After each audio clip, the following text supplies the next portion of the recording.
Hey, what up everybody? This is Stevie Breach coming to you live from my lunch. Sitting outside enjoying some nice mini corn dogs, having a pretty fun day here. Seems that I'll be home in time to enjoy some Monday Night Raw.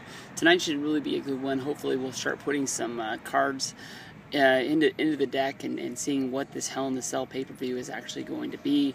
By now I'm sure you've given up hope on John Cena versus Brock Lesnar at Hell in a Cell and looking at some sort of a Seth Rollins match more than likely is your main event, and how we have to see who is going to be his guy. We saw on SmackDown John Cena and Dean Ambrose almost make some sort of a truce amongst each other, where they were figuring out who was going to be the guy that got to fight Seth Rollins. They didn't really have a problem with themselves.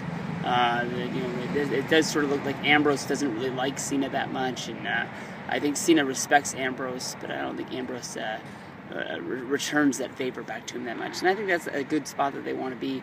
A lot of people are all pointing at Dean Ambrose being the new Stone Cold Steve Austin, with basically all the skits they did with him on Monday, with him throwing out Sheamus t-shirts and basically giving back the Money in the Bank briefcase.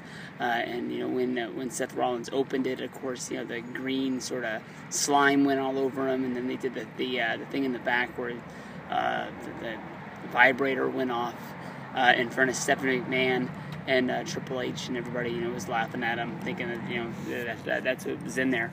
But if you go back and you watch SmackDown, I think SmackDown might be a big part of the of Monday Night Raw tonight. If you watch it down to the end, John Cena, he took it on himself to try and get his hands on Seth Rollins, where basically he ran off and left Dean Ambrose to fend for himself against Kane and Randy Orton when Cena chased Rollins off into the back.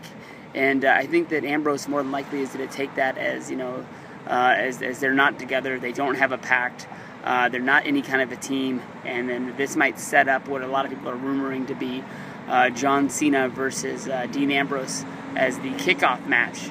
Not the pre-show. It's not that kind of a kickoff, but the curtain jerker, the first match of the pay-per-view, and then the winner would get to get their hands on Seth Rollins one-on-one. So it sort of gives the authority a little reason to book that match, seeing Seth Rollins will be going in fresh against the guy who's already competed that night, and the babyface would sort of be a man down, having worked a match 2.5 hours earlier the night. And so I think that's probably what's going to happen tonight, is you're going to see an argument between Cena and Ambrose, sort of like a tag team breakup. Is they never were the Mega Powers, because they never really reunited to really fend them off. They had a match on Raw and they had a match on SmackDown.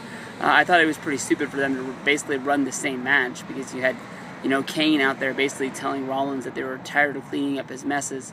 But yet on Friday Night SmackDown, Kane's the one who just names the match. We're just going to fight again. Names the same main event as they had on Monday Night Raw.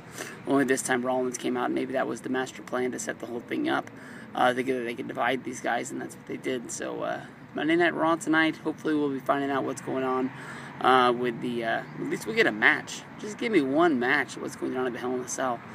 Because as of right now, it's just a blank card. Just a blank piece of paper. And that ain't fun. Peace out, everybody.